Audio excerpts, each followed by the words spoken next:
What happened just then? I have a voice.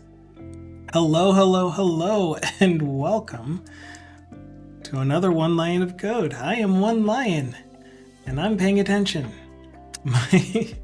My throat was doing some fun stuff there just then. I apologize if it sounded super weird. Hell, Dukasoft. But hi, Bob Ross, you were indeed first, and Tyron, you were indeed worst.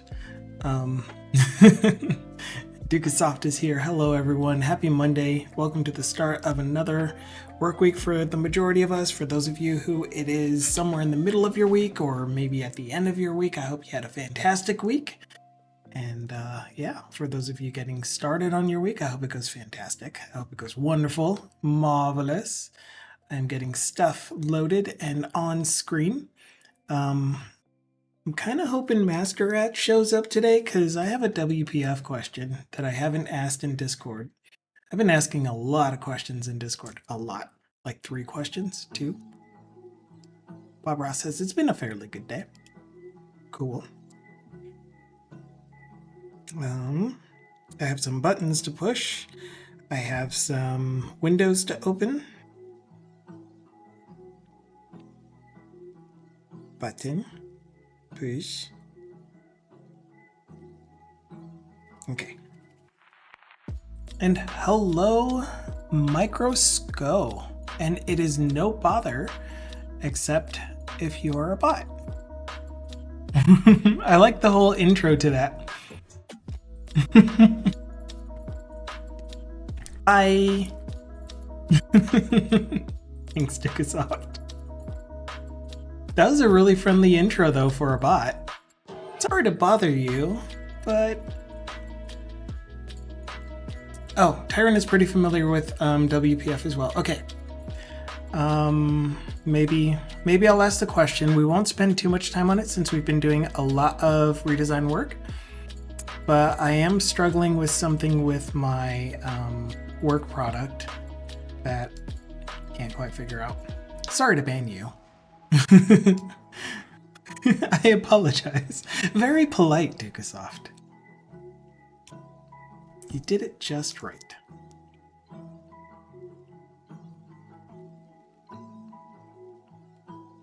As always, I really appreciate you.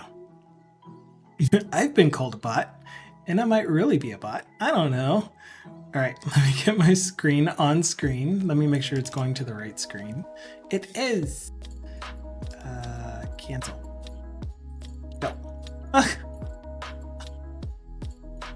I just checked the screen and it showed up just fine. Oh my gosh. Why you gotta be weird and stuff? Okay. I have a lot of tabs open. So this is the thing that we've been working on stream, but the thing that I'm stuck on, I have a minimum sample project created, and it has to do with scaling the UI. So the thing that's currently happening is, and let me connect another display real quick just so that I can rescale that one instead of my secondary display and my streaming display. You might see a little flash in the pan. It's gold, okay? It's gold. Keep changes. Make this one my primary display. Okay, so here is what we got. We got chat that moved way over there. We got this window that moved all the way over onto that screen. Chat, come back over here, please. I don't like it when you guys move seats. Just stay in the same seat, please. Okay. Looks like Monday is Mondaying. Sure is. I like it though. Okay. So the thing that I am ultimately looking for is what is the scale on the display that the application is starting on. So our application starts on whichever window the cursor happens to be on when the main window starts to initialize. and that is done by setting Windows Startup Location to center screen.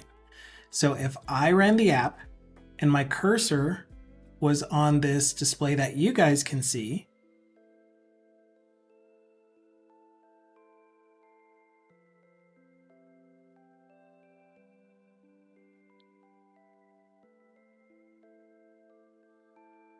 then you will see it launch on that screen. If instead I run the app and my cursor is on secondary screen, it opened over there in my secondary screen. And of course, if there are any other displays that are on when the app is running, it will load on that screen. Easy, fine, good. Now here's the issue. We need to support a minimum display of 1344 by 768. And come to find out, we actually need to support the scale on that as well. So 125% at 1366 by 768. Or 1360, I don't care. Anyway, one of these 768 max height scales. Dang it, chat. Why does my chat window keep disappearing? Oh dear. I can no longer see chat. So I'm going to dock my chat into the OBS window.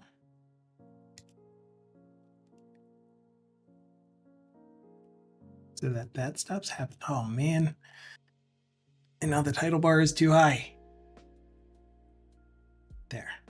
Okay. Dock inside of here. Hang out there for a bit.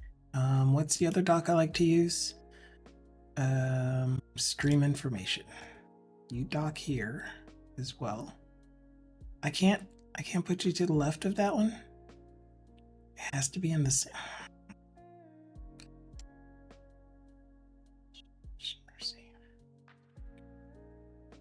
Man, that makes it really hard to see chat. Okay, I'm gonna do this instead. Perfect.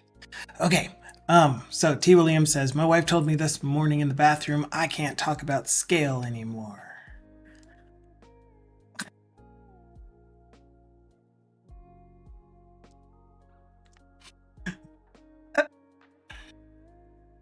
Anyway, Bob Ross says, I'm considering starting to pick up Tiny Kernel again. I kind of remember what Tiny Kernel was, but I don't really.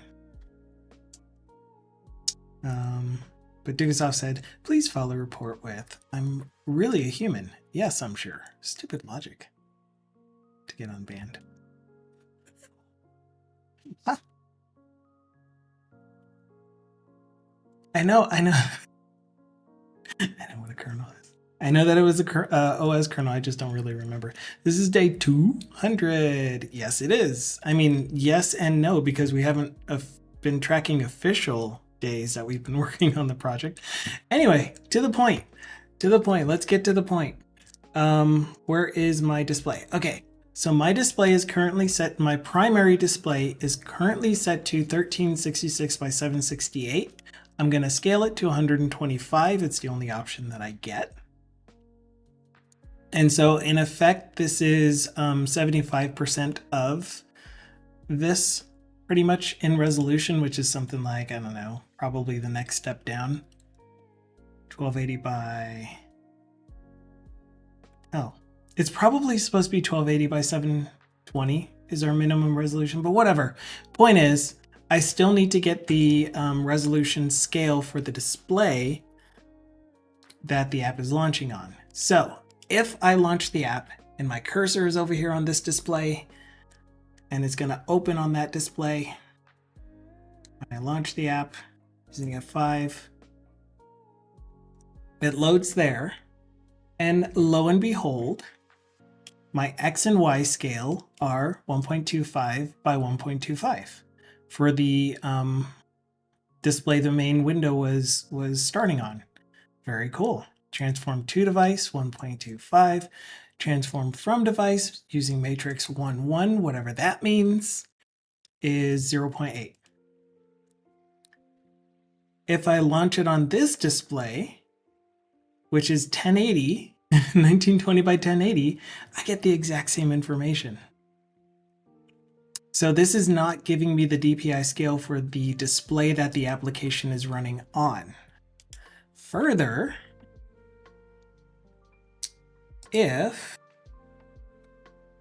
the display that I am scaling is not the primary display, so let's set this one back to my primary display, which is display number 2.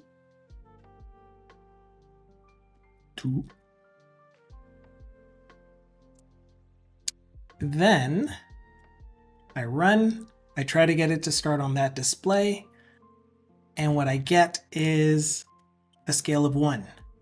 So what this is telling me is using at least transform to device.m11, I will only ever get the scale on the primary display device.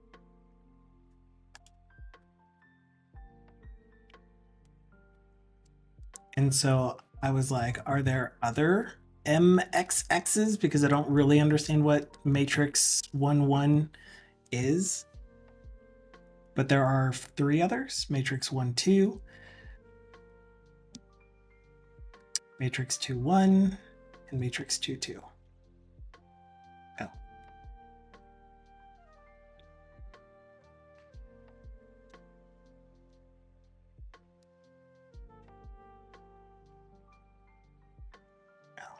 Dang it.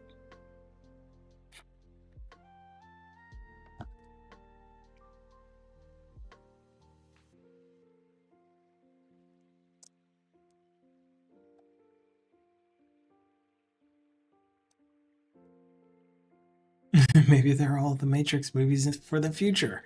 Absolutely. Okay, so if we look at what those are, I haven't actually looked at what these are. So that one still has a scale of 125%. And the rest of my displays, my primary display specifically has a scale of 100% or just 1. So no differences. M12 and M21 are both 0 and M22 is a scale of 100%. So I don't really know what that is. Here is another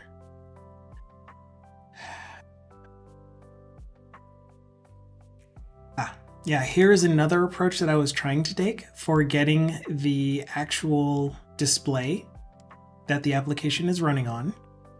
And so I was going through presentation source.current sources, which is, by the way, where all of this comes from. So presentation source.from visual, this is the main window. So the window that the application uses as its primary window. Give me the presentation source for that window, which to me sounds like give me the presentation source that that application is launching on. And that presentation source would be a display. At least that was my guess. And so what I did was iterate through all of the possible presentation sources and then list them out.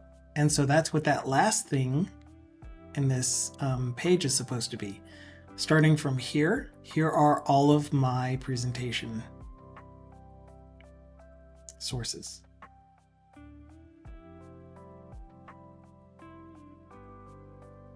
And so you can see that I'm trying to print out DPI scale for visual child, the presentation source,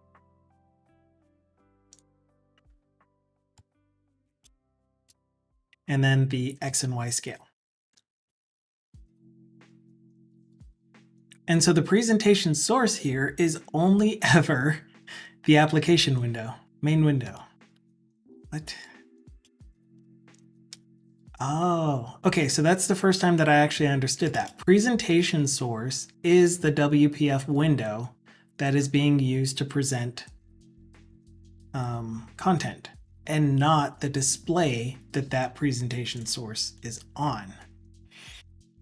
So can we go from a presentation source to the display? I have seen a method for protected screen. Not protected, private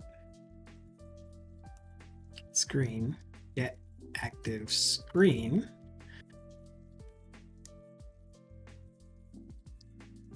To get the window that the application is running on.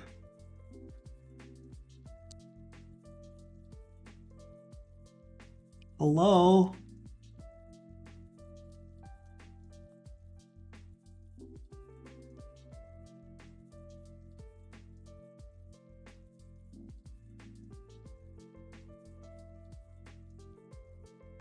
System.windows.forms. Why can't I reference this?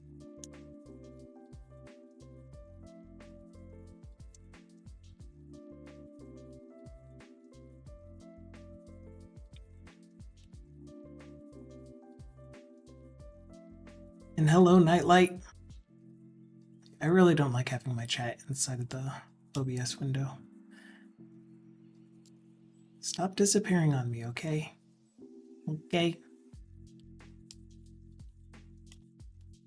Go over here. And don't disappear.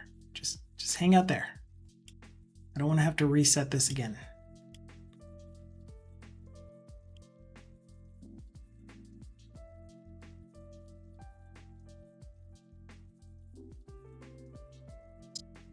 Okay. Scoot you over. Good to go. Maybe make it a little smaller. So anyway, Tyron, are you still around? Did you actually hear what my situation is? Do you have the bandwidth to provide any insight? If not, I completely understand. For now, I need to figure out why I can't reference system.windows.forms. Oh, you DM'd me. Yeah, so this is definitely one thing that I was looking at, and I was trying to get it set up. You can see that I started to try to use the pinvoke, which they completely changed the library on me, which is really annoying. It's now Microsoft.windows.cs Win32. It's supposed to act the same. So here's my native methods. I click save on that. And now here is my dependencies, analyzers from Microsoft.windows.cs Win32, pinvoke, process DPI awareness. Okay, so I have process DPI awareness. I also have this one. No, I also have, oh, I have it open over here. Process DPI awareness. Maybe I don't have it open over here.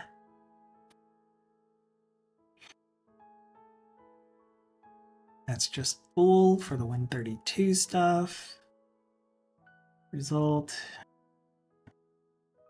Here, get process DPI awareness. As well as, wasn't there one other method that this thing said I should have? Get process DPI awareness here. Get DPI from monitor. And so if I save that, do a build. No, I can't build because I can't do screen for whatever reason. What do you mean look later? I want to look now. I want to get this thing figured out. Because what's happening is the application, I tell it to, when it starts on the screen, I tell it to shrink itself to the dimensions that fit inside of the monitor, of the display. So the first thing that I do is I say fit so that the content doesn't have scroll bars, and I do magic to do that. And then after it's done making sure that everything gets fit, it checks to see, all right, for the display that I am loaded on, what is the resolution, and fit the main window into the dimensions of the work area for that display. The thing that doesn't give me right off the bat is the DPI for that display, or the DPI scale for that display. It gives me the actual resolution, which in most cases is 1920 by 1080, but then people have 125% scale or whatever, and it doesn't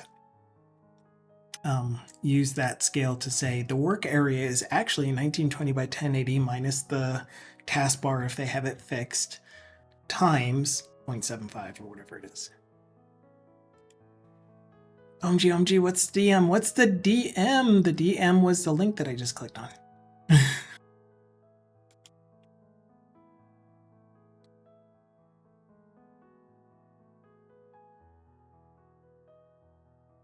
Which is this. Okay. I should be able to use get process or get DPI for monitor. Oh, right. And it's not even calling this. We'll go through that entire document just to see if there's something that I'm missing.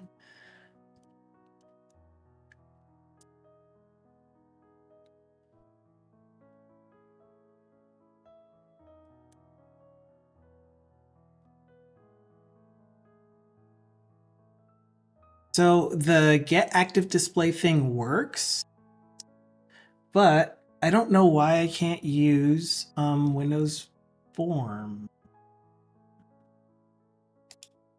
to get the window.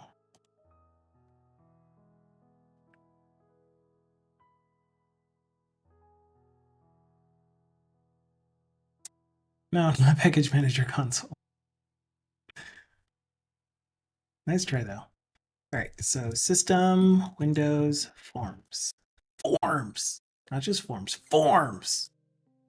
Not pre-release.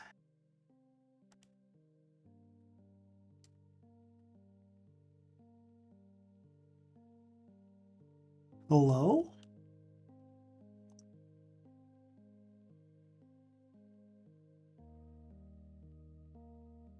Is there really only a what? I'm confused. Excuse me, what package are you getting System Windows Forms from?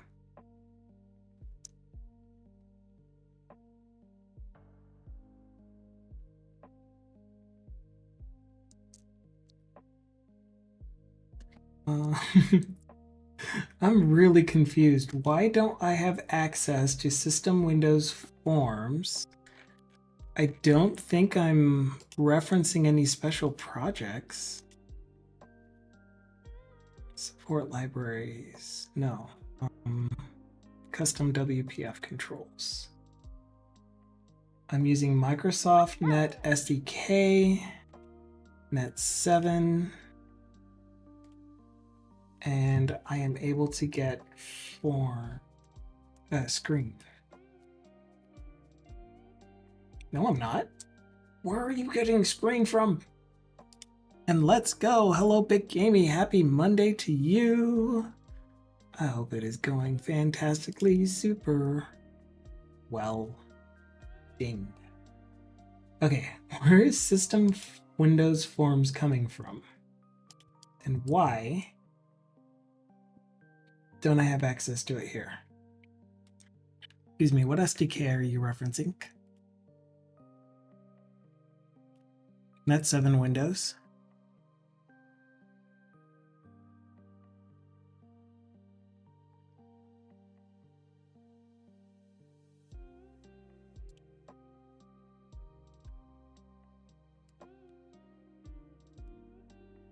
System.windows. You know what? Maybe it's just system.windows and not system.windows.forms.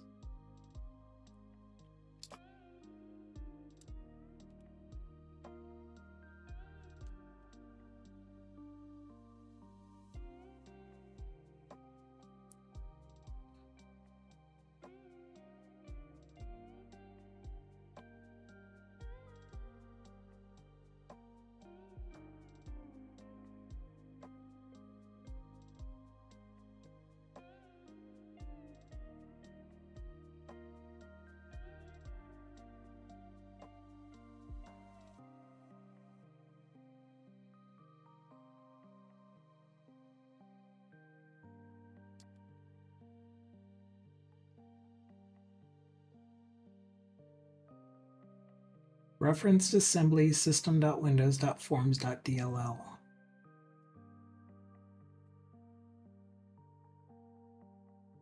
It almost seems like it's I got a reference to it when I created my localizations.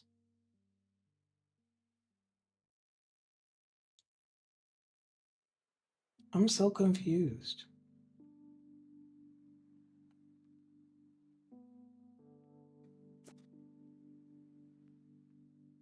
Why don't I have the system.windows namespace?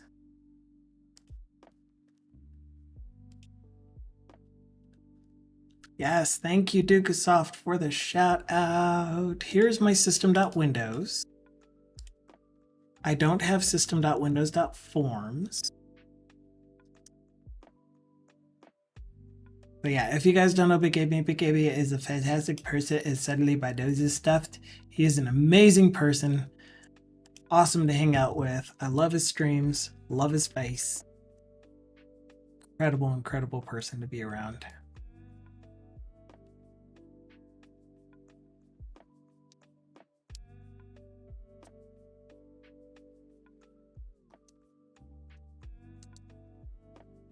Are we done at we're done at 7? I said that already. So definitely check out his stream, hang out with him, hang out with me with him. There's no redemption to ask a question, so I'm going to ask anyway. That is correct, because we are Ask Me Anything almost all the time, even though I don't have a tag set up for AMA.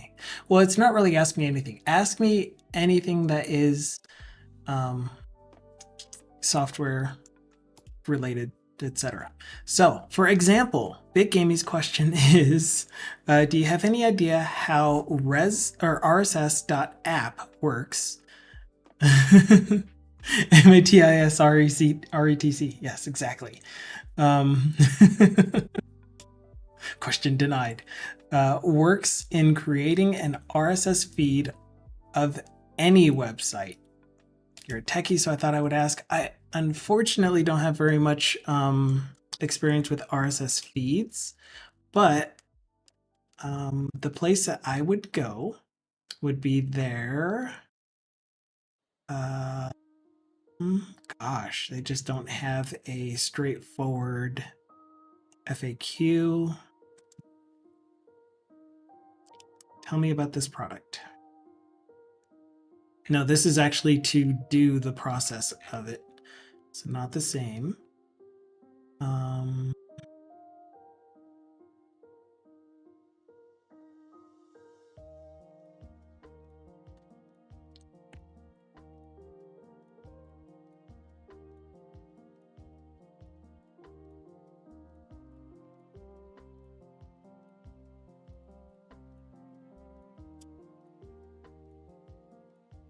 Cool.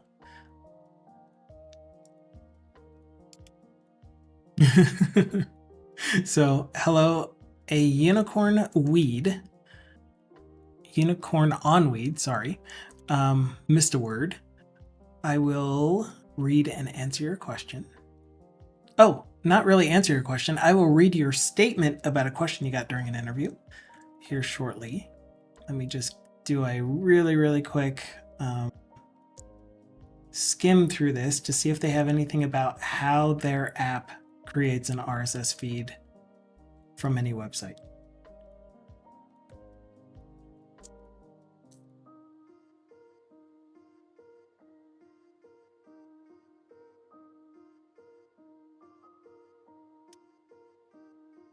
So like we have an idea of what RSS is. I have an idea of what RSS is, or an RSS feed. And it's just whenever something gets updated, there is a message that gets pushed out to all people subscribed to that RSS feed, and they get an update with the new content. So if I were to write an application that performs that kind of logic, I would have some kind of back-end process that is constantly monitoring. And this is a dumb way to do it, but I don't know of any other way to set up a socket connection to a website that might not necessarily use WebSockets or let you subscribe to it for changes. but I would monitor whatever the page is for changes, which means some kind of long poll. Every 5 minutes, I say, is there any new content? Yes or no? When was the last updated? When was the last updated date of the web content? And so when that happens, then you push out your RSS message. Another way would be if the website opted in, then they would manually send their updates to some kind of API endpoint or some kind of email. In this case, there's like an email trigger where you put the new content in, and then maybe that triggers the message to update the RSS feed.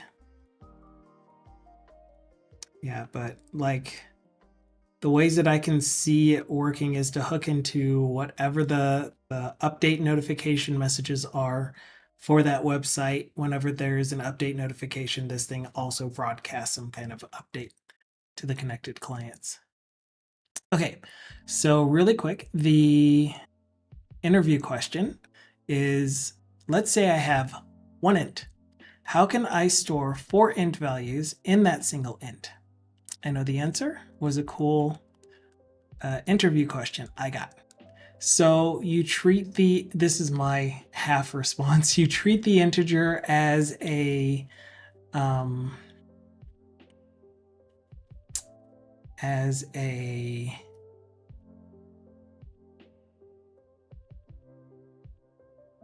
what's the word I'm looking for? You don't use all of the integer values. You pretty much take the first byte and use, but you want to store 4 integers. I don't know. I can't think of that off the top of my head. Use the 32 bits of the int and allocate X range to X number. Use the 32 bits in the int. Oh, you just accidentally retyped it. And to retype it after typos. Okay. So 32 bits divided by 4.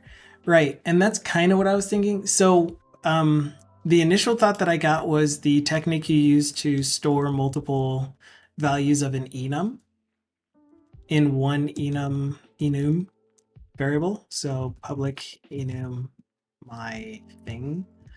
And these are flags, for example, if you wanted to make up flags. And then you have first equals 0x 0, comma, second, oops. Ugh. Second is 0x1. And so this is the same as 1. Come on, Copilot, fill in the rest.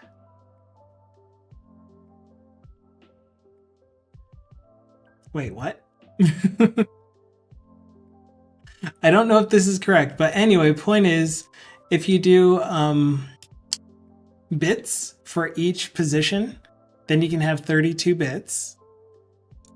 And for each position, you can combine them to get some number. So if you wanted to get 3, then it's second and third. And now you have 3. Or yeah, second bitwise third. So then second or third is 3. And then any combination of the previous ones before. I guess you wouldn't really use 0 here, but whatever. You get the point. So I was thinking of some way to do this, but with a maximum of 4, which is you take the first 8 bits and then you allow that to be assigned a number, but it would be an 8-bit number, so it's not really an int. Because an int, well, I guess it depends. Are you doing int 32, int 16, and here you're doing int 8? I don't know. I don't know if it's I don't know if I can go with that question. Okay. Oh, you did actually put number in there instead of int. Okay. So the real question was, let's say I have one int, how can I store 4 numeric values in that single int? And so it's by chunking it to 4 8-bit chunks, and then you get the number from each of those 8 bits. Gotcha.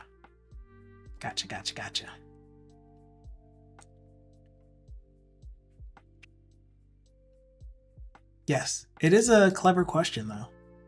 And it does get you to think outside the box, and it's definitely an interview question. Because it's not really something you would do in practice, I don't think. Unless you are working on like embedded systems or I don't know. But typically it's the other way around, where you have multiple smaller chunks and you want to combine them in order to make the bigger number.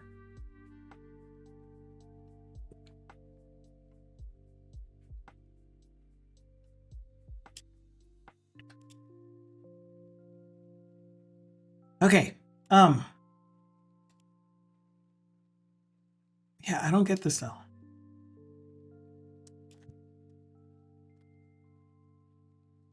It's called bit packing, says Tyron.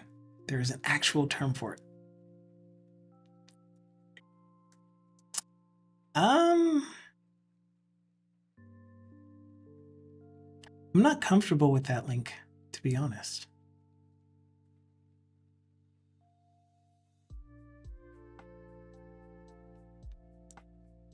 Well, bit shifting was the thing that I was talking about here. So this is essentially bit shifting.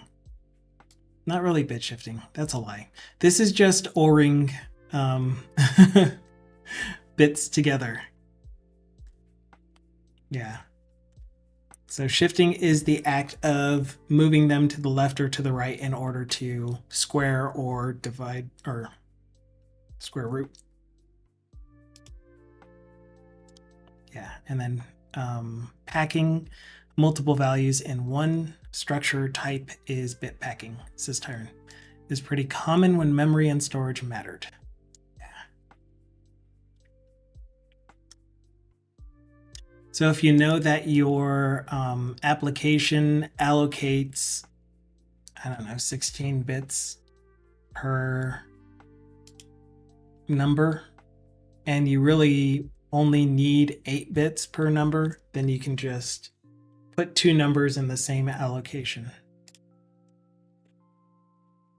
Oh, it's Imgur. Yay, Imgur!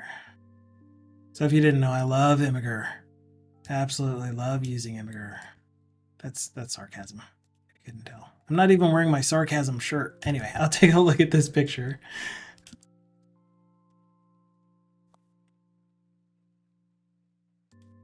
And we will open the image in a new tab, and we'll look at only the image.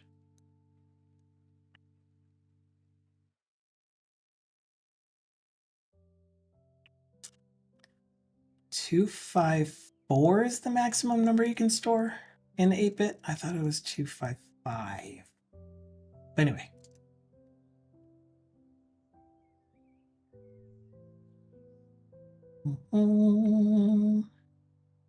Okay, so they are actually using bit shifting in order to get to the memory address.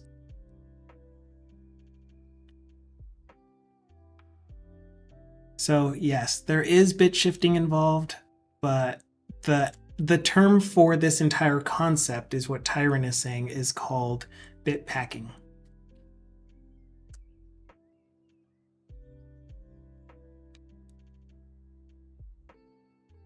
Yeah, this whole pipe equals, that's that bitwise OR that you get that says, here's the number. And then we're going to start with the first 8-bit number. Then the next one will be OR that value, which is an integer, OR that value with the next number shifted to the left 8 bits in, what is that, Little Endian? Where the Least significant is on the left.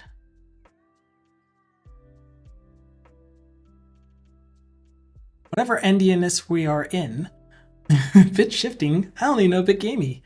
Anyway, you're shifting the 8 bits for this number and putting them 8 slots to the left, essentially. And then the list mask is in the wrong place too. And then same thing here. Take that entire 8-bit chunk for that number, move it to the left 16.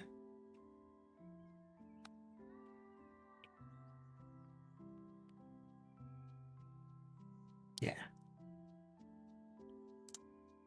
But anyway, questions that you would ask back are we using little endian or big endian? But anyway, like you said, interesting question, fun question. Not very practical in the long run for current software development. In my opinion, I haven't come across it. Doesn't mean it doesn't exist, doesn't mean it's not important. But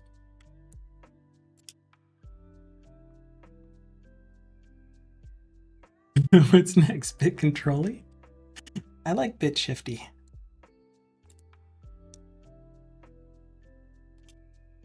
But yeah, thank you for sharing that. Okay, so I'm going to try going through more of this documentation.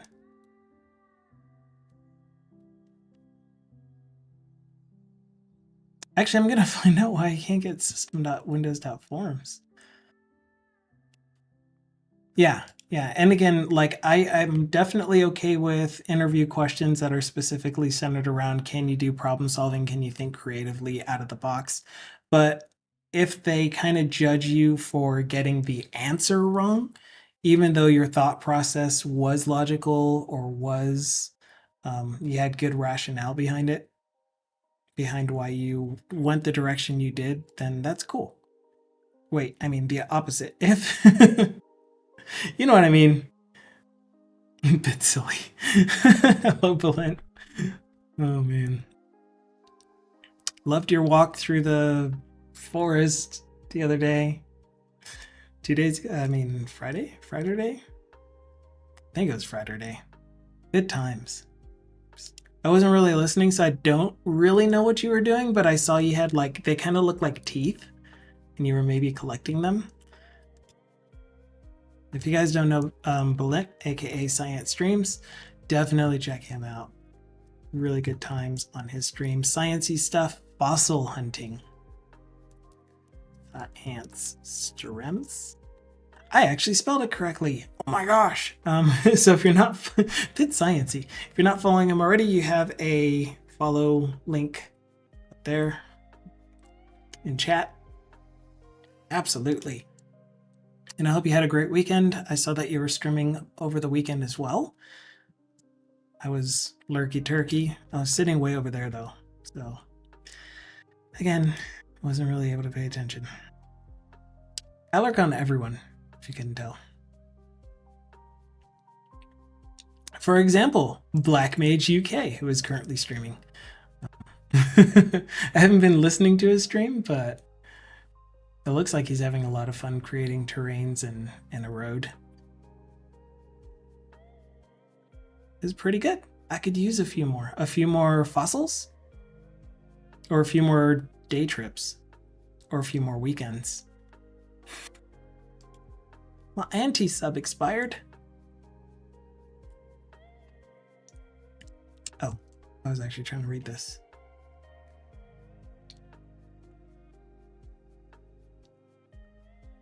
Oh, did I really do it that way before? This is me seeing like a small snippet of information and like, yeah, I kind of remember doing something like that. And then just running with it. Isn't anti-sub when you don't sub anyway? Potentially. More weekends. Yes. 132 resources. We want system.windows.forms. Oh wait, that's global usings. Where is my references? How do I get to references anymore? Is that even a thing you do?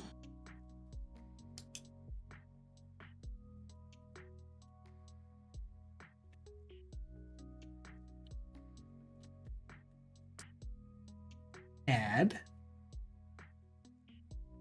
com references? I think this is what I'm looking for. These are the droids I'm looking for. System Windows Forms.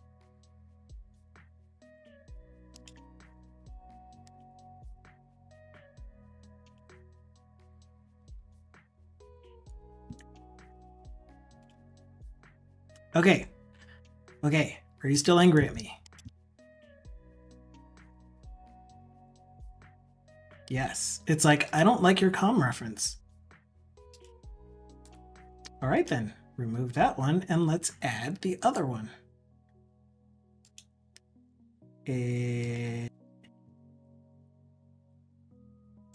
System Windows Forms 2.0. Reload. Nope. Doesn't like that one either.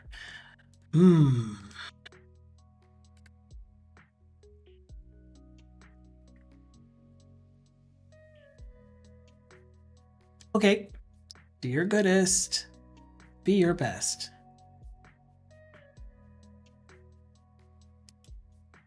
I really don't know then.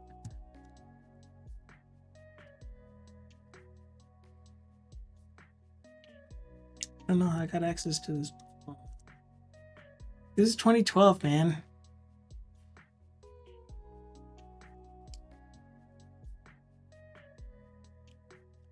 We could try add package. It's another thing to try. Why not? Add package, System Windows Forms. No such package. Oh wait, no such thing as add package? Update package? Package add? Dude, what is the... NuGet package, manager, console, add package.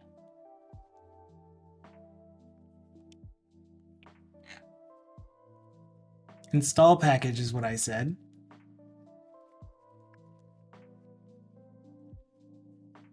Okay, so unable to find package System Windows Forms. No slaw.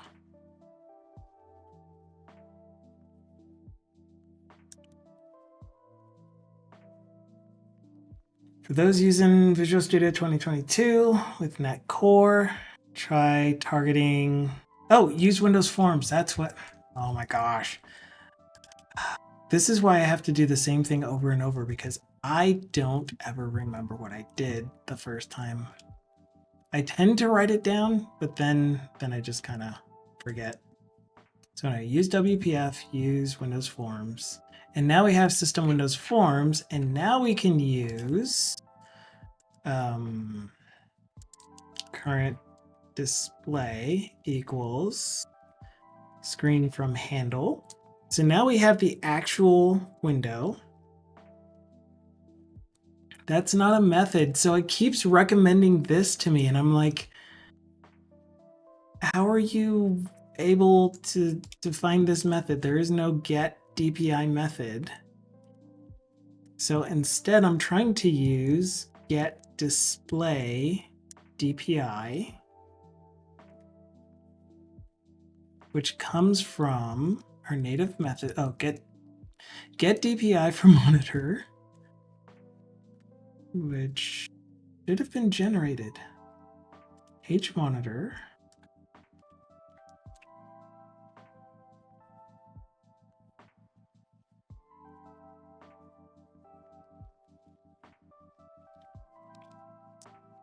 Oh, it's so hard to find things.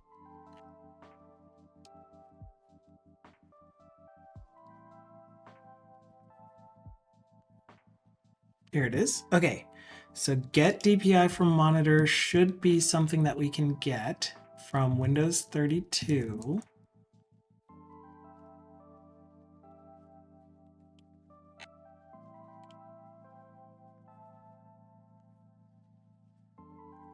Using Windows Win32. Still no?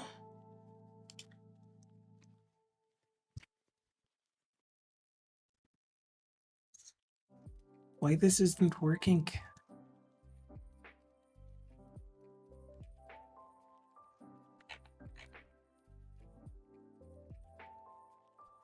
Because I need to mark it as unsafe. And I remember something like that. How do I mark something as unsafe?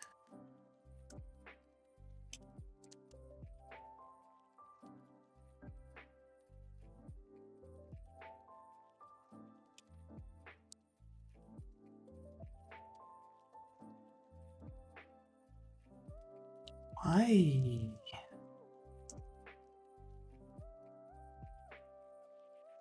P-invoke? P-invoke dot. I remember. I remember. I'm failing. I'm failing. Okay, so get DPI for monitor. And then I need to get the H-wind, which we should be able to get from current display. Dot.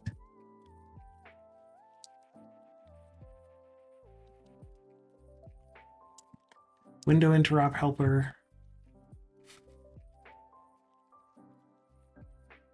Handle as H-wind. Wait, that needs a H monitor.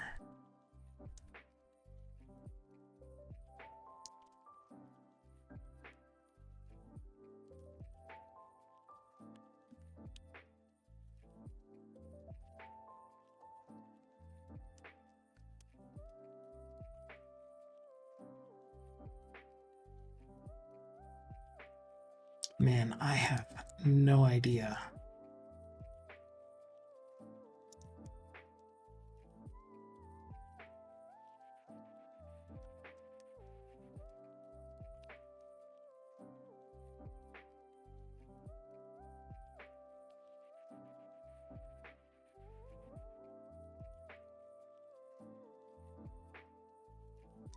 It's, wait, it's giving me a warning. Like I'm used to these warnings saying something like, this call site is unreachable, but this says this call site is reachable on Windows 7.0 and later. And then it gives me a message saying that it's only supported on Windows 8.1 and later.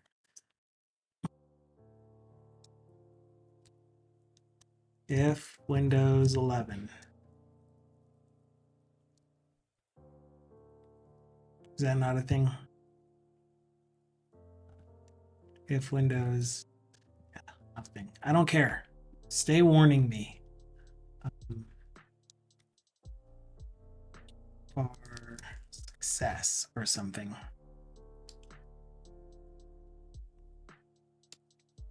Result, I guess, is what this is called. If Copilot, help me out. I'm not good at p-invokes. I'm not good at Windows API. Hresult dot. I don't have a H. Yes, I do. Hresult dot.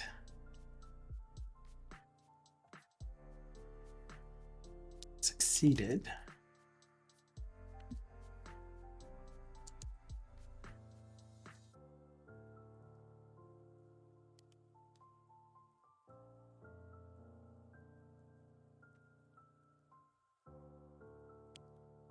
There. Else, oh, and then we can just do the actual output block, right? Oh, I need to tell it to do it though. Gotta actually call it. Stop.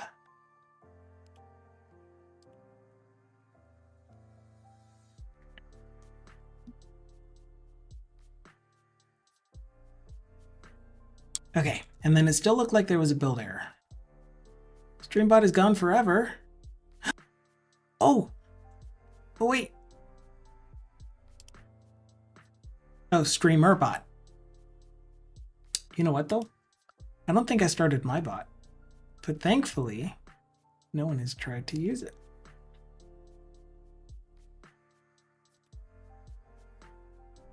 I don't think.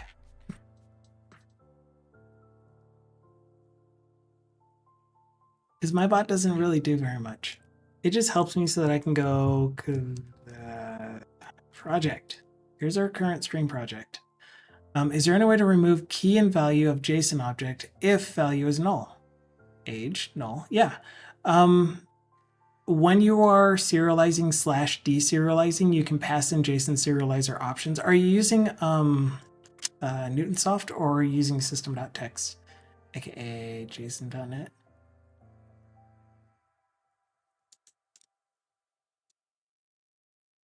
I will show you both, or whichever one you want to know.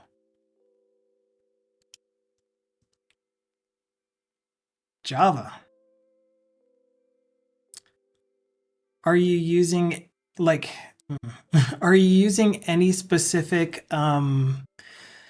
library to do your serialization and deserialization? I don't know Java off the top of my head, but my assumption is that whatever library they have for doing your serialization and deserialization, you'll be able to pass in serialization options. And one of those options should be ignore when writing default.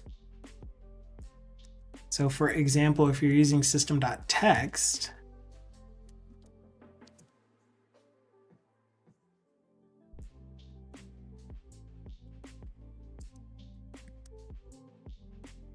serialize, and we'll say, oh gosh, I don't have any. Oh, let's just do this.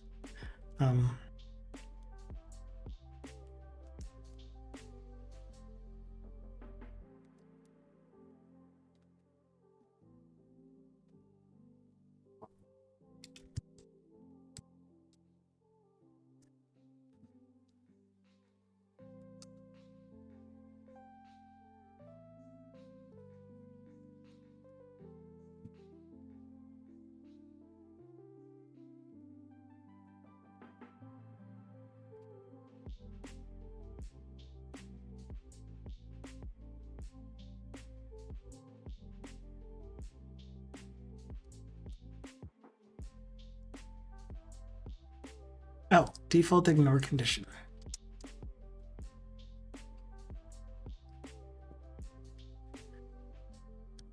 When writing null or default.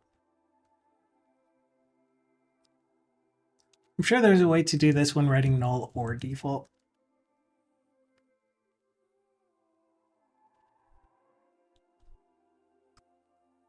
Yeah, this should work.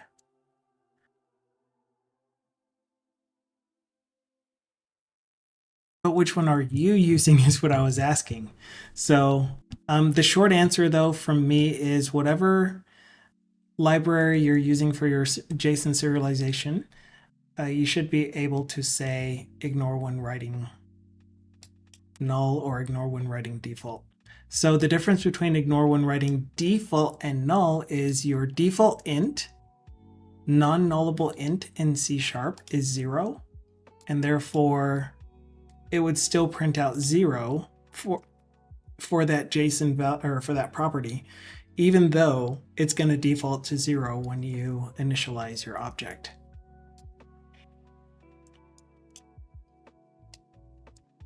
And so it's just kind of a waste of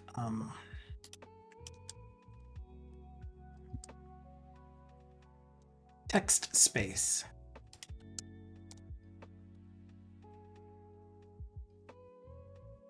Bless you.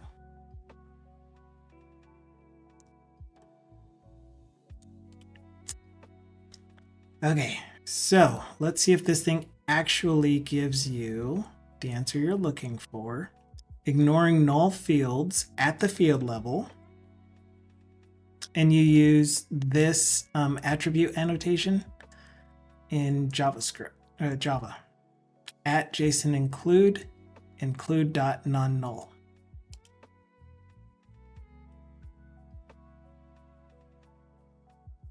And so this message, wherever it went, which just kind of jumped, no idea why that jumped. Okay.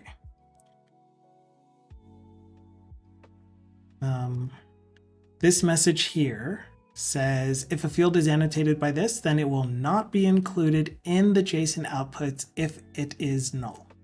Actually, it says if it's null, but whatever. So anyway, should be this for your Java situation. At least that's one of them.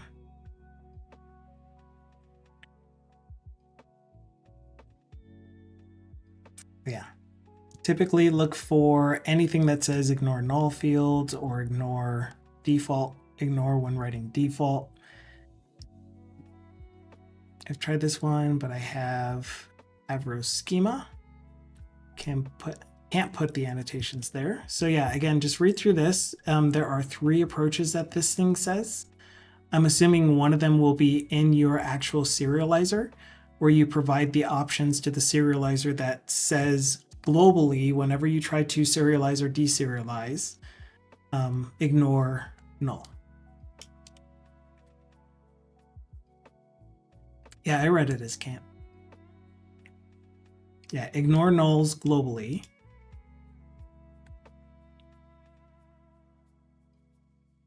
Yeah, so I don't know. Try this resource, see if it works for you. The comma broke up the URL. Oh, yeah, we can just use this instead. Because the other thing was to jump to the text. Check out this article, see if it does what you need it to do. If not, again, I just recommend Googling your library that you're trying to use. Ignore when writing null, ignore when writing default.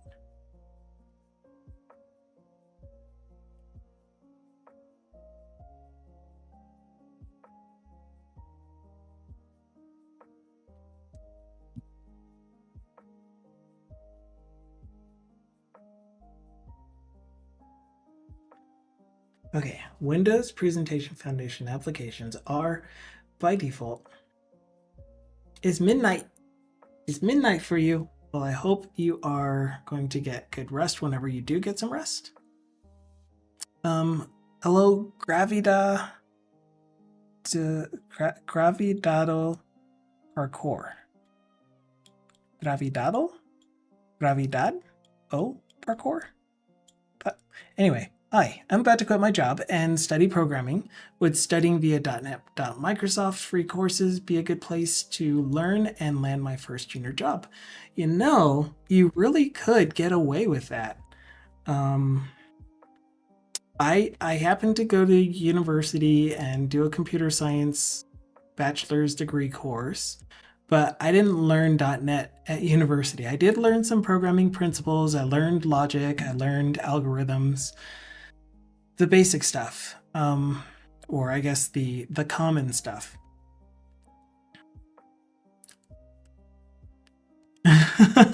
Nice. It's a Portuguese name, Gravida, meaning pregnant, and parkour, meaning parkour. Interesting. Well, I like the name. So in any case, if you dedicate yourself to actually going through these Learn courses and maybe even picking up a couple of their certifications, which are kind of expensive, look for build challenges or learn challenges. I think you can find that up here somewhere, right? Can you find Microsoft Learn challenges? Cloud skills challenges. So look out for things like this: cloud skills challenges, build challenge, AI skills challenges, because what these do is they give you a set of courses that you might be able to try. For example, the AZ204 was the one that I did, as well as the AI 900. I did both of these. Upon completing them within the time period that the challenge is going on, you will get a free certification exam. And certification exams are anywhere from $60 to $130. So getting a free certification exam is a pretty nice way to fund your certifications through Microsoft. So I have 2 of them, and after you get them, after you get your certification exam, that's interesting. There are 2 AZ-204 targeted ones, one that's for a Java developer on Azure. And that's supposed to give you an AZ-204 prep. Anyway, moving on. So yeah, they give you that certification. Now, once you get that certification, then you can renew it within the time period that they say you can renew it for free. And you can just upkeep your certifications from that point on. So that's one thing that would be beneficial for you. Another one is just the structure of all of these Microsoft Learn courses. They are so well done. I mean, not all of them are translated very well, but they do a really good job of building up your skills from whatever level you're at to, you know, at least being junior level minimum. Gosh, I wish I could recommend some actual paths for you, like Blazor, of course. So that would be ASP.NET. Yeah. So maybe ASP.NET Core if you're looking to be a web developer. Try some of these courses. Go through them all. Build up your GitHub. I don't even know what these are called. Your GitHub page. GitHub organization. That is for your username. Build up your repos. The way that you'll build up your repos is by following along with the courses and keeping all of your, kind of your profile, but the repos themselves.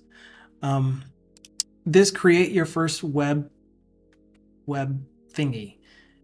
If you do this in a way where you publish your code to your repo, then that is going to just show examples of you learning the skills for that technology. In this case, again, ASP.NET. And even though the app is just going to be, here's the brand new stock, you went file new project, filled in your information, and built the app and ran it. And then you push that to your repo. That still shows that you did that part. Then you can build on that in future courses. And then on top of that, you can reference back to it through GitHub, through your own local repository, and start creating your own projects. So think of something that you want, and then try creating it, but start small, of course. So that's the second thing, is building up your GitHub repos to show you're putting in the work, you're doing the practice. And then the third thing, of course, is actually repetition.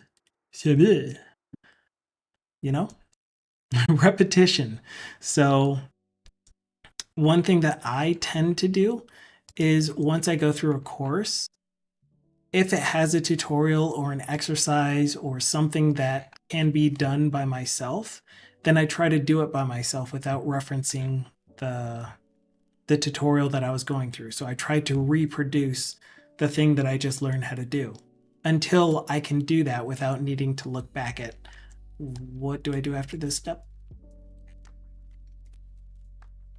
And so then that solidifies the things that I've learned.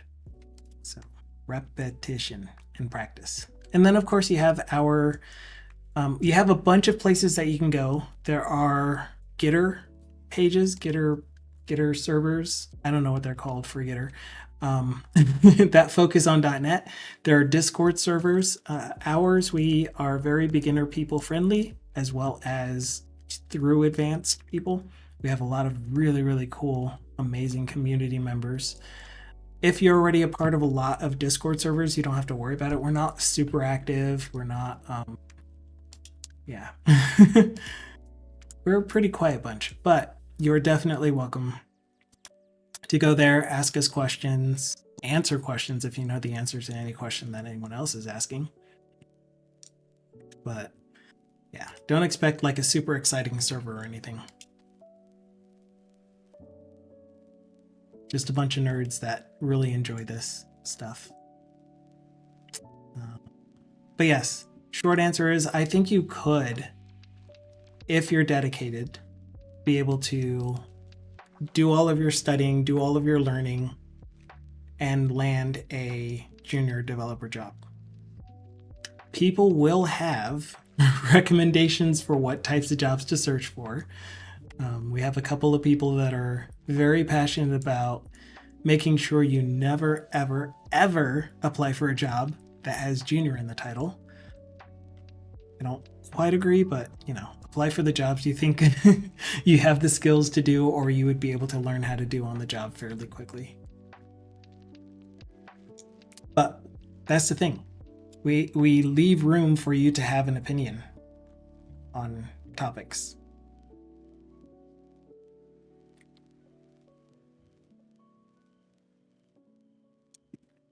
All right.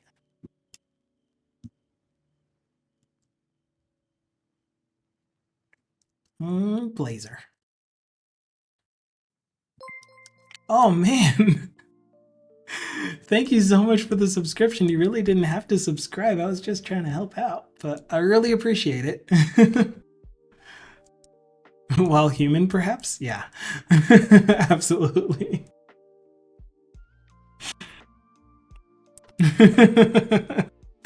I think he's right, Irish John. I think it's while human. It's gonna be infinite. Never gonna end.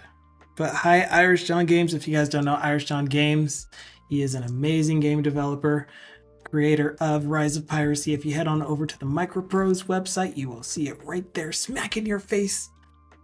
Very first thing, Microprose is his publisher. He got them earlier this year, officially, not too long ago. Yeah, you're definitely welcome to lurk. Absolutely enjoy your food. But yeah, check out his game on Steam.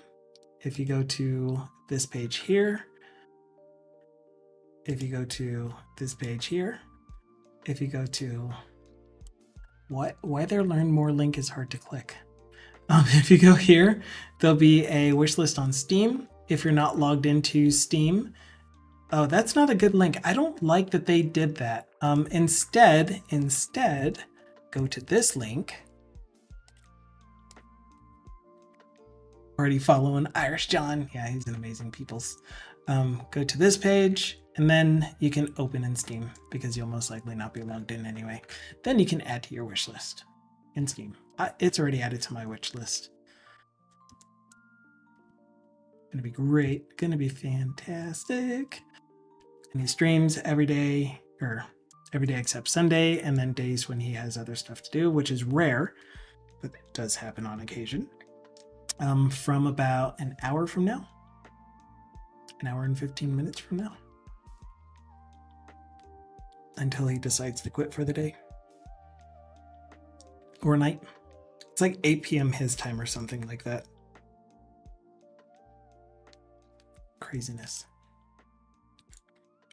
All right, so I'm still trying to, like, what we have been doing lately on this stream is redesigning our the UI for the application that we developed on this stream.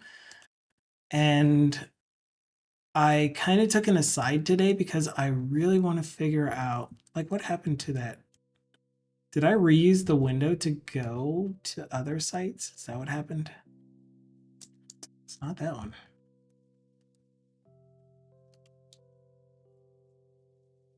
I may have reused the window on accident. By accident.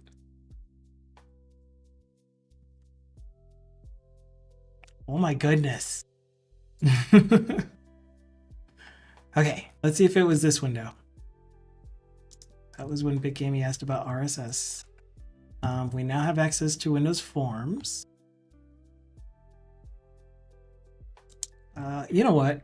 You know what? I have it right here in a DM. Thank you, Tyron, for DMing it because it makes it a lot easier for me to find. But this is the thing I was looking for.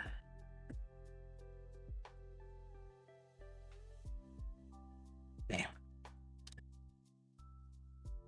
This page covers legacy WPF deployment for Windows 8.1 though, and I kind of remember that.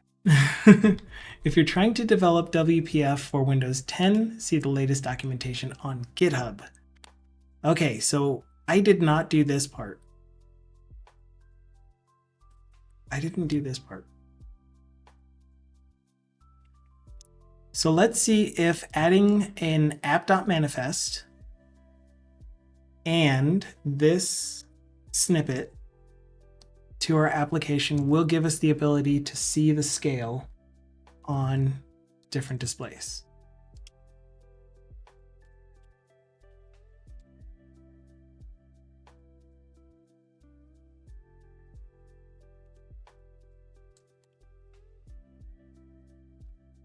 Get rid of this. KE, save. So are you building or not? I'd really like to know right now. Is it application.manifest? .xml? Is it just manifest.xml?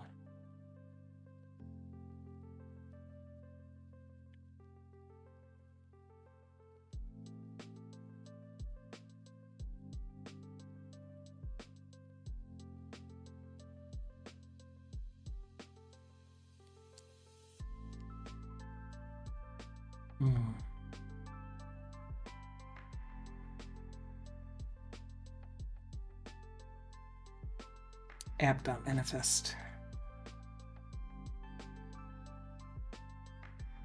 Maybe.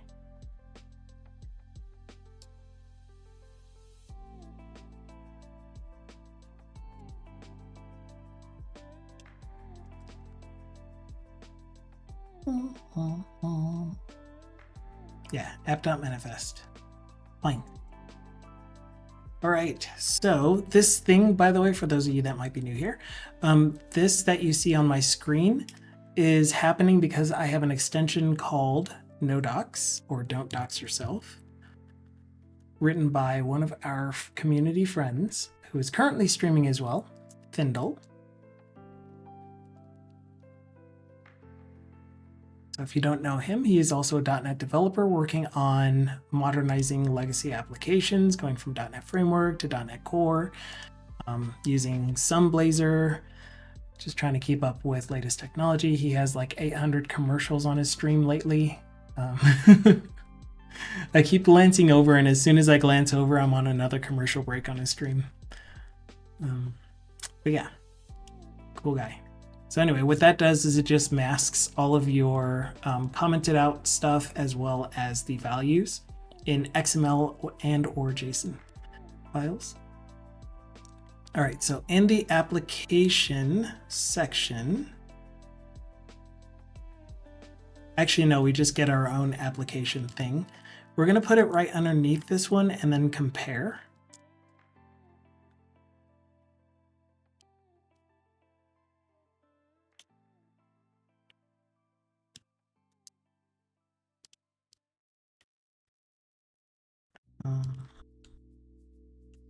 They look the same to me.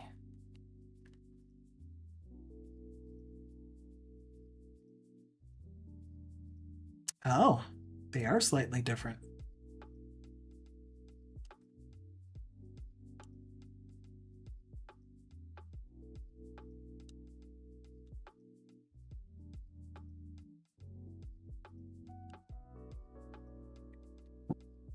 Okay, so this is the same and this is the same, but this long path DPI or long path aware is different than DPI awareness per monitor. And they don't tell us what long path aware means.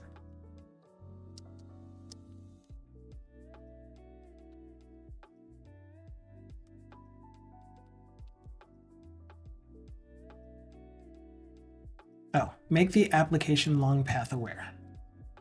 Long path aware, like the length of your application is not restricted to, what is it, 2048, 2004 characters, something like that. Now it can be 32,000 or 16-bit.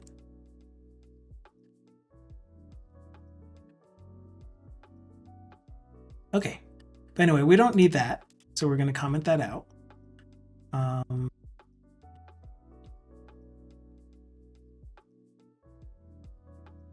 Our app only supports Windows 10, and I believe it is from the anniversary update and on. So we should be able to just use per monitor. Okay, let's see what this gives us as far as our scaling information now. I can't find my Alt Tab window. So I have this display scaled. It is not my primary display, which, what?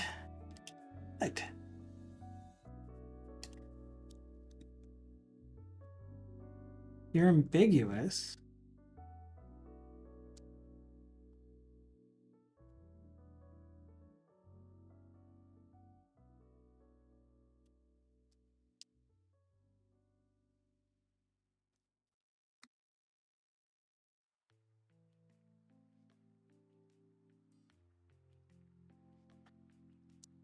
Just alias it. It'll be fine. Everything's fine. We're fine. It's fine.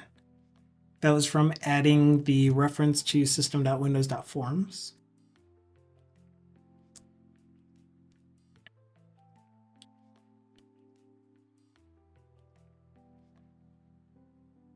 Right. I still need to read more.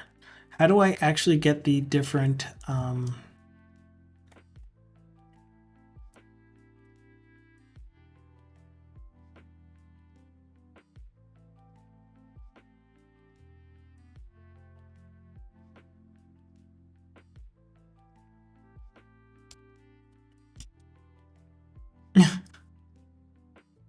like, this is not helpful. If your app is targeting .NET Framework 4.6.2, you can ignore this. Otherwise, you will need to add the following to app.config inside element. Inside element? Which element? There are 100 billion elements in app.config.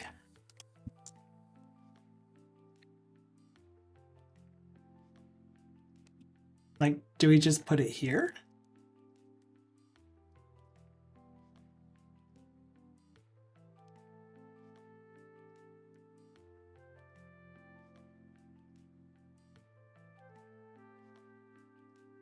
Yes, set it to false. Double negative for the win. The app context switch overrides cannot be set twice. If your application already has one set, you must use a semicolon to limit this switch. Man, again, translations. Run on a PC with 2 monitors. Set the 2 monitors DPI so that they are different. Doing the above steps will enable any WPF app with pure WPF content to work seamlessly. So I'm going to get rid of that use Windows Forms. And in main.this,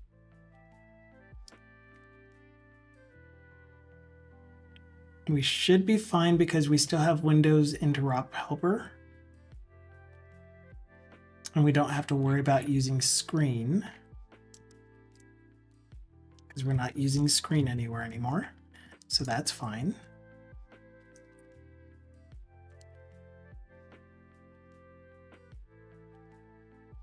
Yeah, so the configuration is incorrect. Where exactly do I put this runtime element? Application, maybe? Night.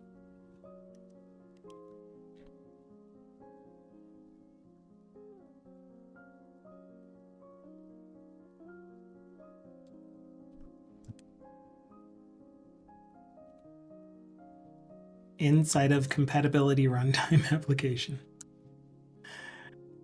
Okay. So we ran, we're good to go. However, I still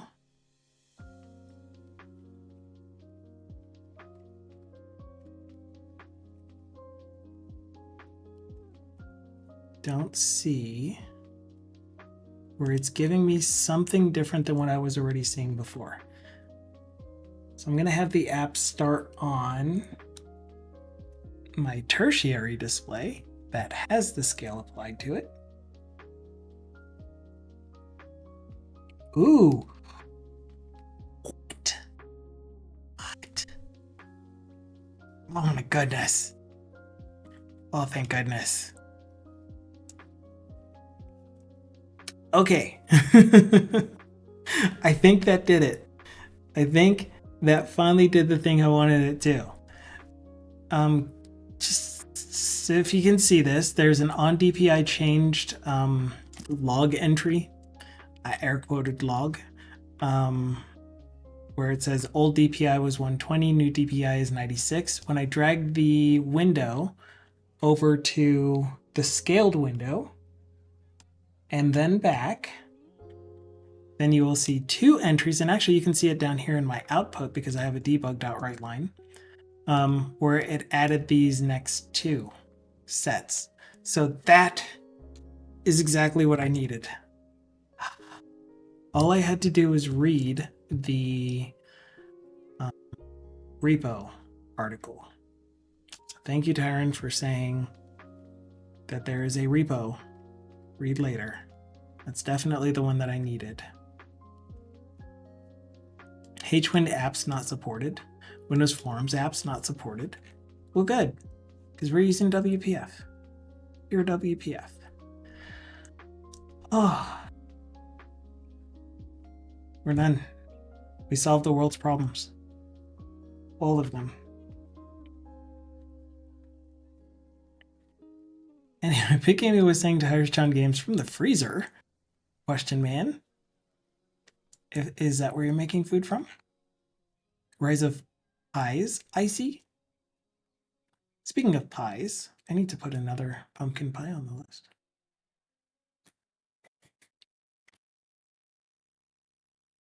Oh my goodness. So that feels good. I don't know if you guys know the euphoric feeling you get from finding a solution to something you've been stuck on for a while, even if it's been under your nose for like 20 minutes. I mean 20 days. And I can use Visual Tree Helper as well now. That was one of the solutions that they gave me, and it didn't work. It didn't work, and that's because I didn't have the manifest configured correctly. But now I know how to do it.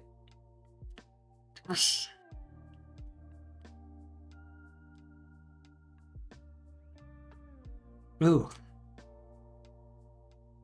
But I do have it already auto-adjusting the DPI.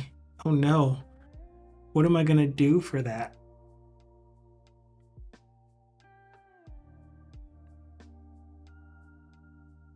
I'll have to just see what it does. Anyway, let me set my display settings back to what it's supposed to be. Not supposed to be. Back to what I would prefer it to be, which is 100% scale, 4K, or whatever the one right underneath 4K is.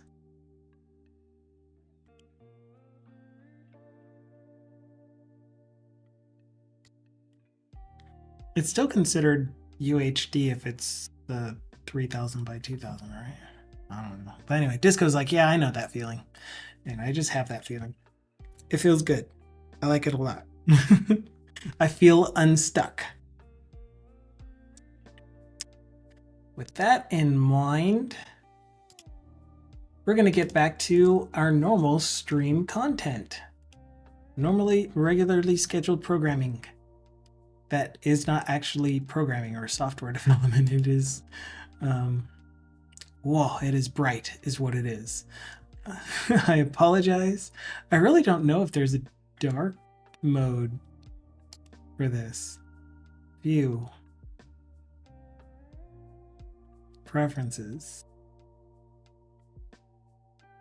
Color profile. Display P3.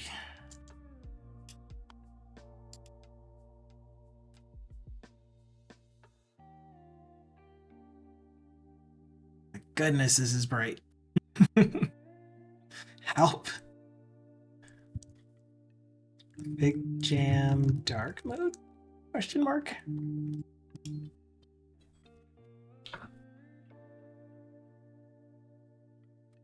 No, I can't mute my ringtone when my headphones are connected to.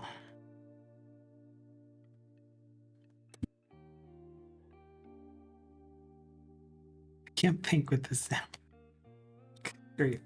I can't turn, you know how you can flip your phone upside down to mute the ringtone?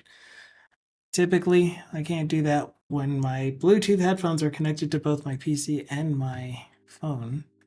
And not just that, I think that because my phone made noise, oh, I can still hear. So I couldn't hear from my computer anymore, but I can. We're good. We're good. We're good. Is it possible to change Fig Jam's background color?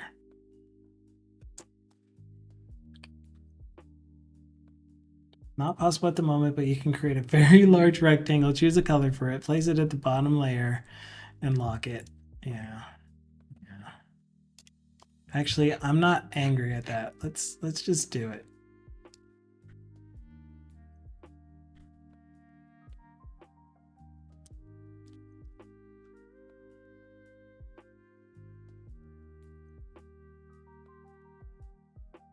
Wait. Send to back. Oh my gosh, their keyboard shortcuts are even different than regular Figma. Oh. Excuse me. I came out of nowhere.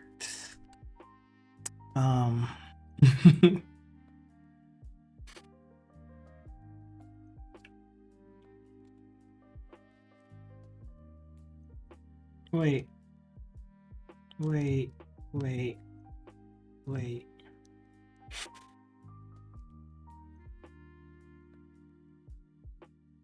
Why do I keep missing? Oh, that made me dizzy.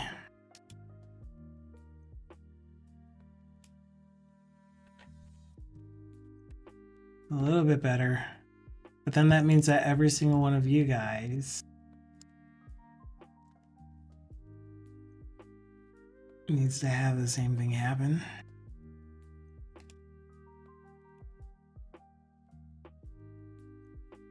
But then all of the font needs to get changed as well.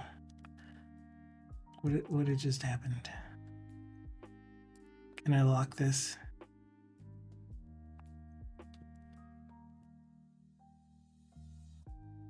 Yeah, this is the man. Excuse me. I'm good. I'm back. There's got to be an easy way to select all text.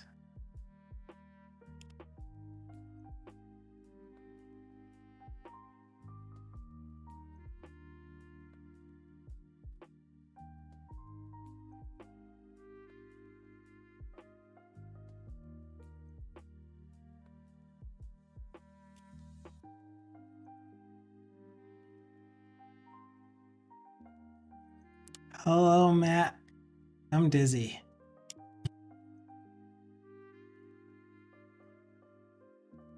Oh, man. I did not expect that sneeze to be that hard. Okay. All right, we're good. I'm gonna come back. My brains.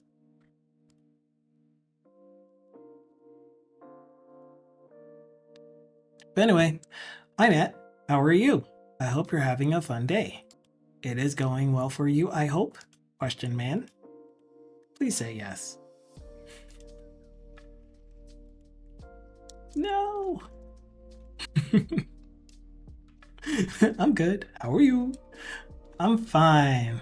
I'm doing great. Thanks for asking. I sneezed just now and I wasn't expecting it, and it rattled my head, and now I'm really dizzy. Or I guess not really dizzy anymore. I was dizzy for a second and now I just feel kind of lightheaded.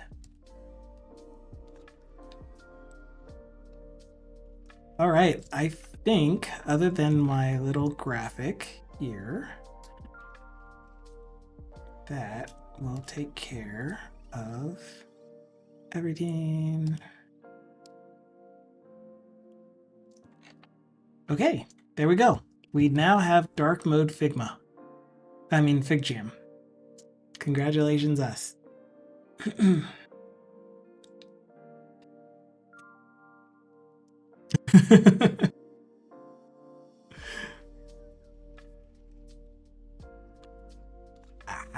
Question man. Question man. There's a Chris Tomlin? No. Rich Mullins song? Go West, young man.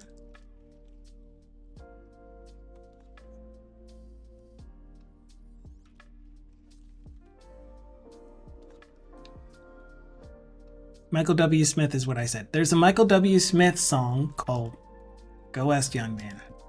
And I used to say Question Man, because it sounds like question.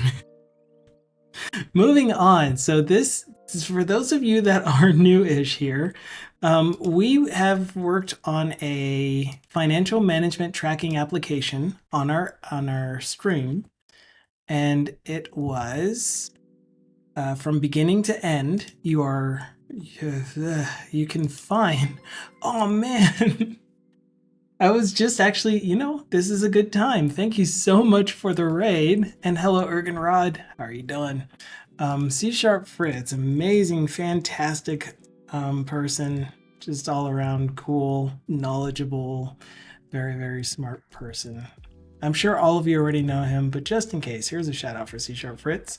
If you aren't already following, .NET, everything, watch his stream. Great information. Great personality. You'll get some really, really insightful insights from him.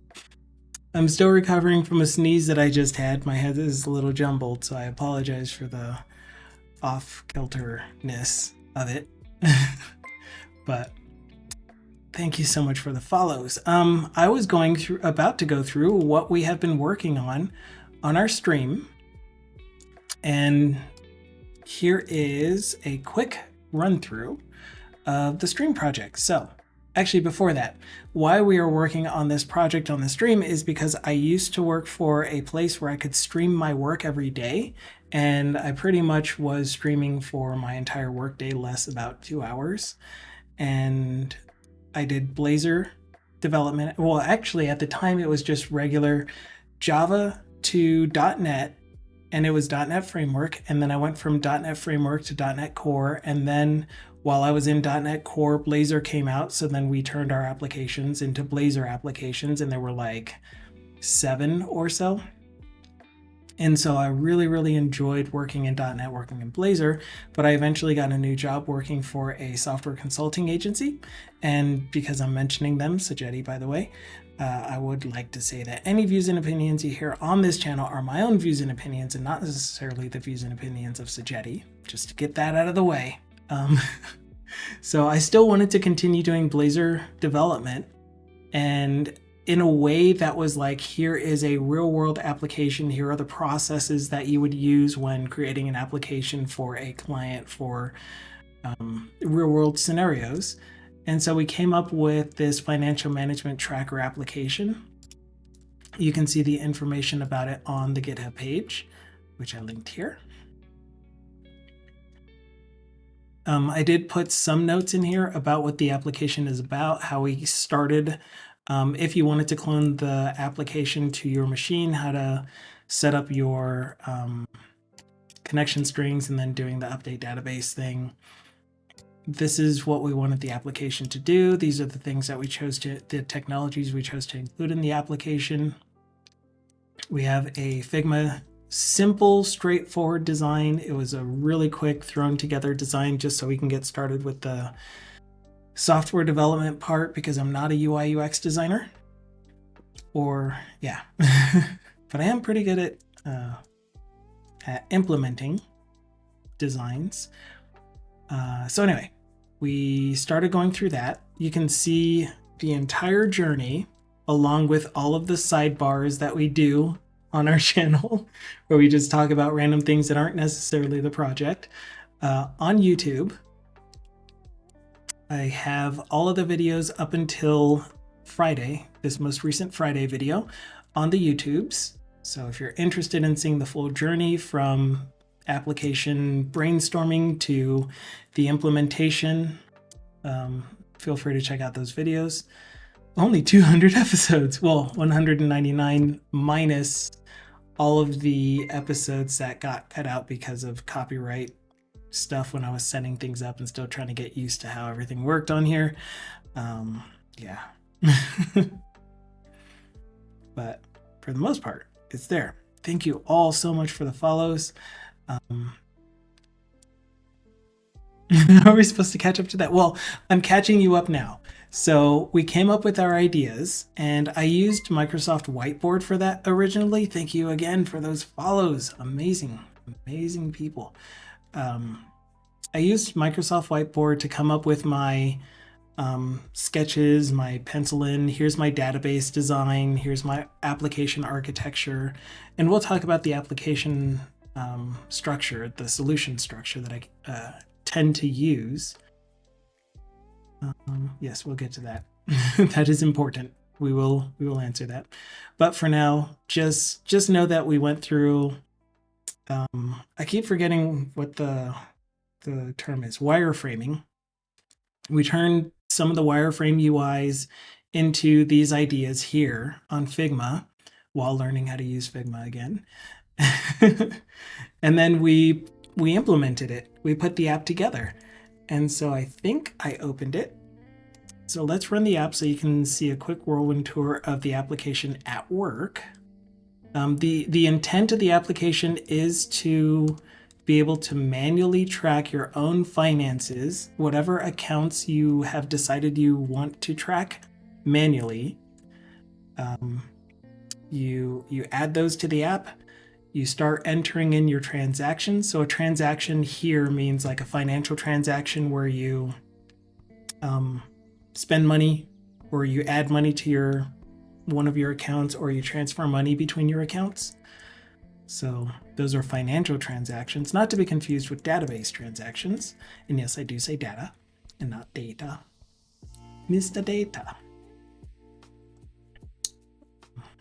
Hi, Brokazord. Konnichiwa. What? Unable to configure HTTPS endpoint. How about if we just manually run it from Visual Studio? I guess now is a good time to tell you about my application, my solution structure. Since we're looking here, I have a lot of folders, a lot of solution folders, and that may seem like it's a very complex application, but it's not. It really is just an approach that over time I have found to be a really, really good way to maintain large code bases. As I mentioned before, I worked at a place where I had to maintain 7, maybe more applications. And so I wanted to have a nice templated, structured way of managing all of those applications. Some of them shared libraries. Oh, come on.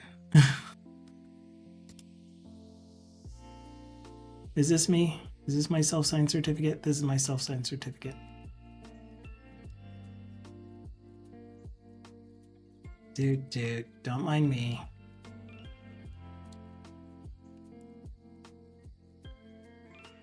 Okay, while I'm waiting for that, here's the app. Okay, so this is the structure that I have found that I really, really like.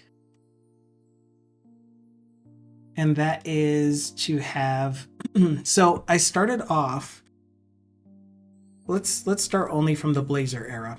I started off using the Blazor WebAssembly project type. So file new project, Blazor WebAssembly, ASP.NET hosted, and that gave me a server, a client, which we're just going to call this the client for now, and a shared.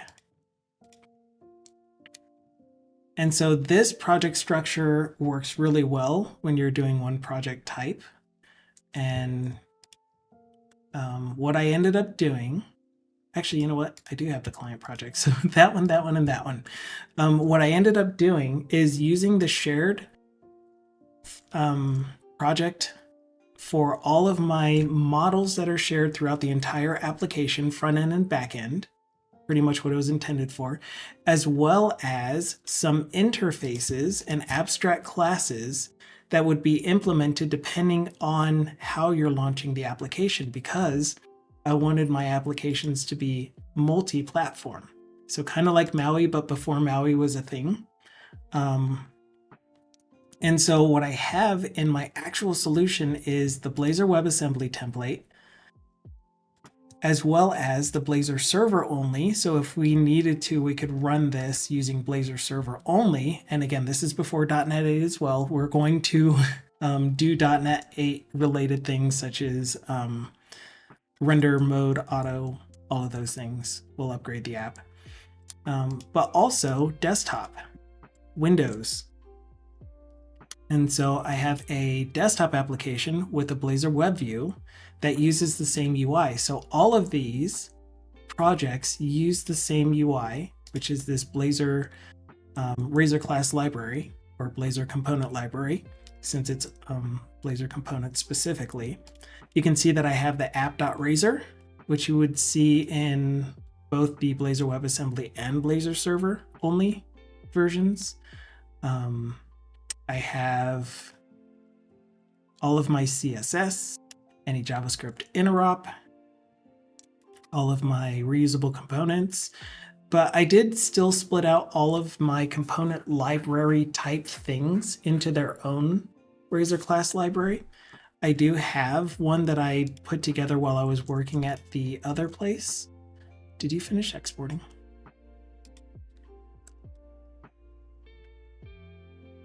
Give me 12 seconds while I trust this certificate as a trusted root.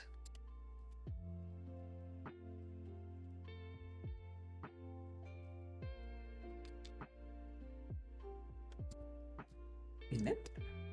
Yes, okay. Refresh. Are you still not secure, even though I told you you're a trusted root? Of course this is going to happen today. Why wouldn't it happen today? Excuse me, are you going to let me run now?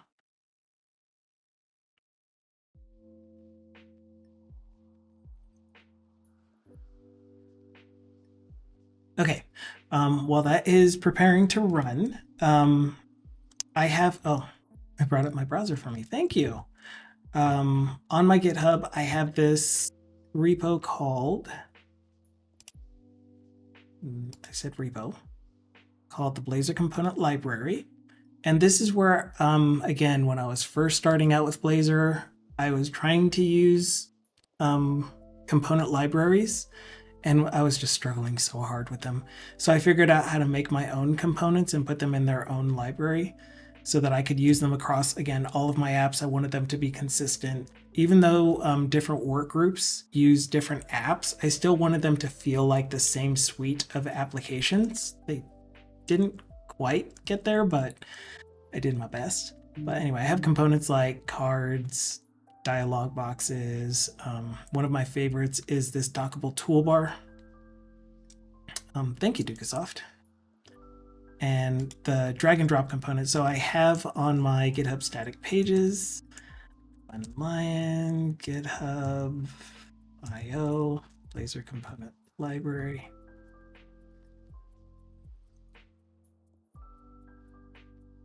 You can see the drag and drop component. And again, this is this is before we got all of the really cool stuff, even from .NET 5 and beyond. Most of these were started in .NET Core 3 preview. And I think that's when Blazor WebAssembly was being officially released. When we finally got .NET Core 3. But anyway, so here is a drag and drop kind of UI. I made it to where you can nest. And this is pretty much my use case for it, for the application that I was making it for, which is to do an advanced kind of query. And so you could drag and drop stuff to group them together, change whether this group is ANDed or ORed with the next group. And what this does behind the scenes is it interprets this into a SQL statement, and then eventually a link statement, as well as the actual search syntax for its DT search was the one that was being used for our searches. So this is the search syntax for DT search.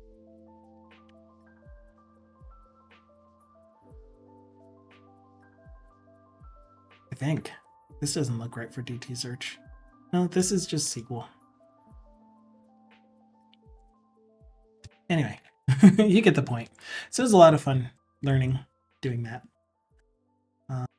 Did I just close the app? I think I just closed the app.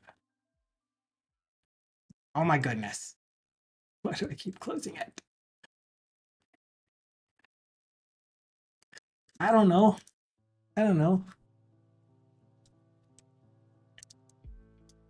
Where are you, application? Sumimasen.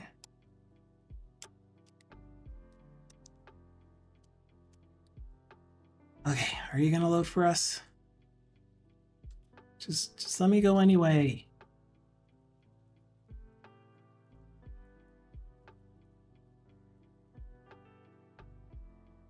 Can we open it on Firefox?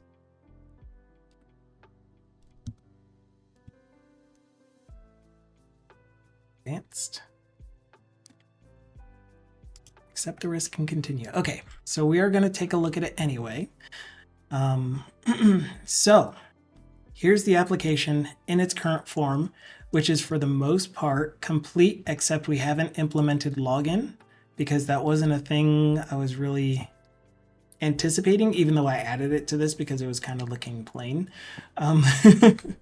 So again, it's an application where you can choose, where you can enter some accounts that you want to track, some financial accounts that you want to track, enter payments for those accounts.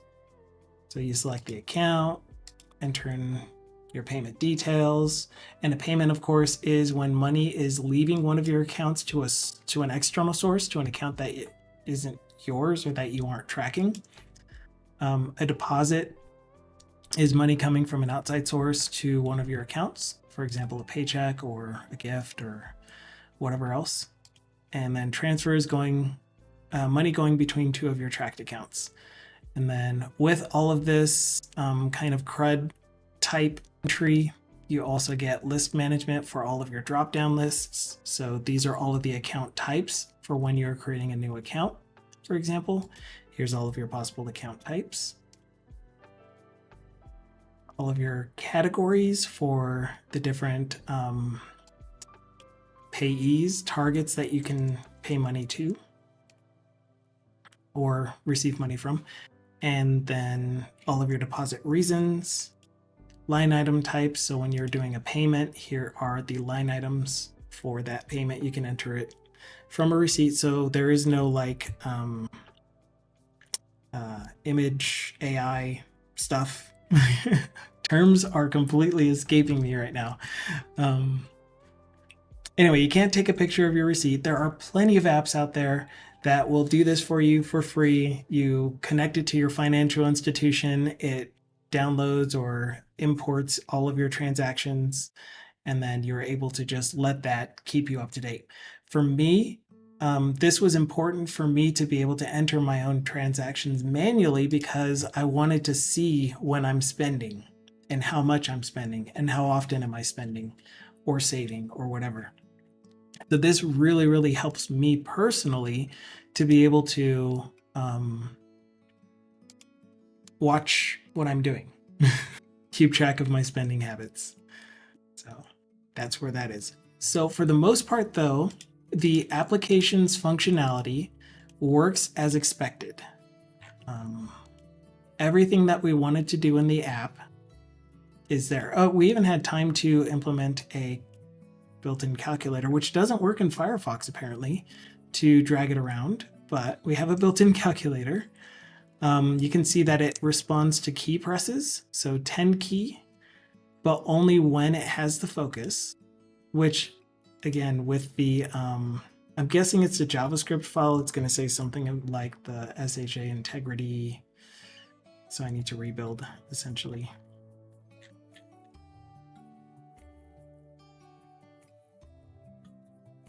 Or it couldn't download it because it couldn't establish a secure connection or whatever. But anyway, there's some JavaScript interop that helps us with the calculator with being able to move it around, giving it the focus versus giving the rest of the page the focus. And the reason that I did that is because if I tried to push numbers when the calculator was open, then it would think that I'm trying to put numbers into the calculator instead of into the field that I'm trying to enter numbers into. So anyway, that's where we're at. We got the core functionality of the application working. And now, because again, I really like to improve skills that I am not very good at, we have been working on making a dark mode for FigJam.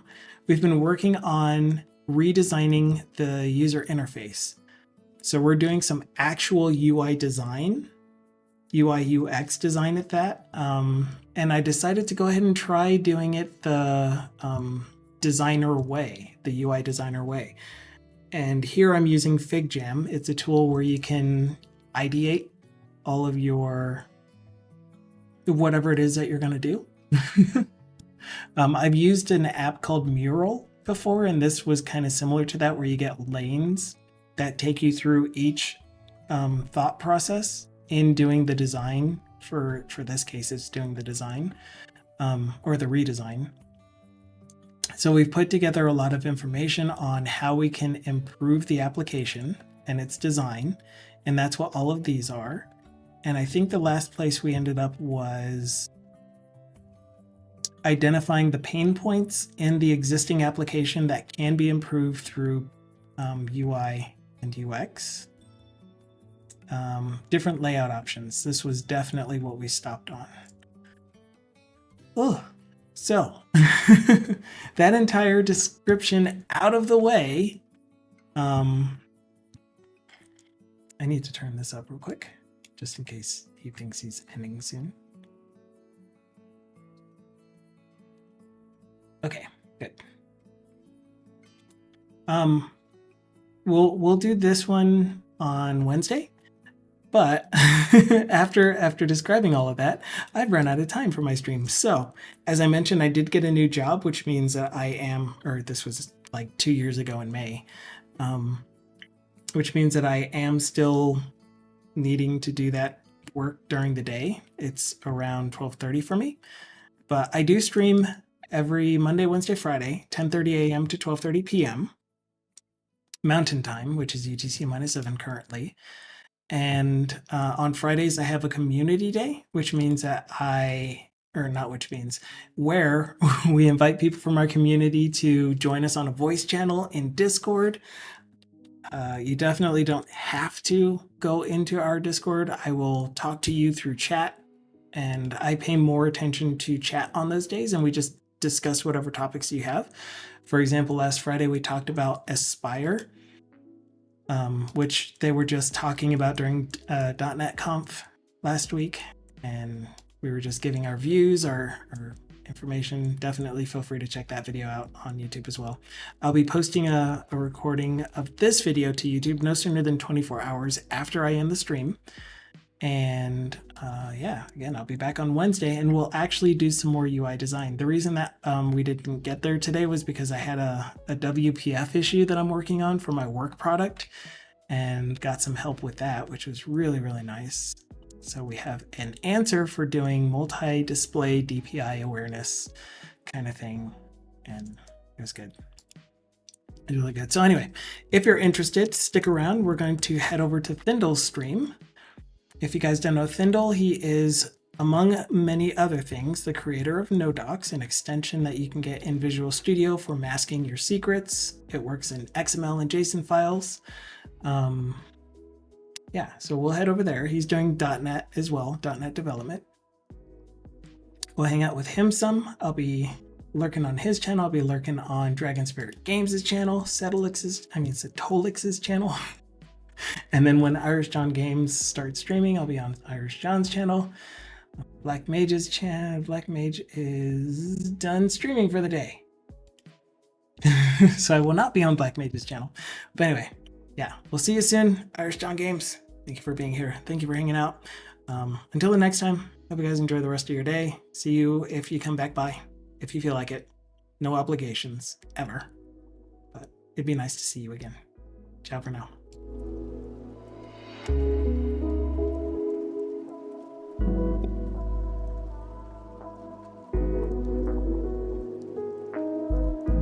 This is what I do. I just keep waving.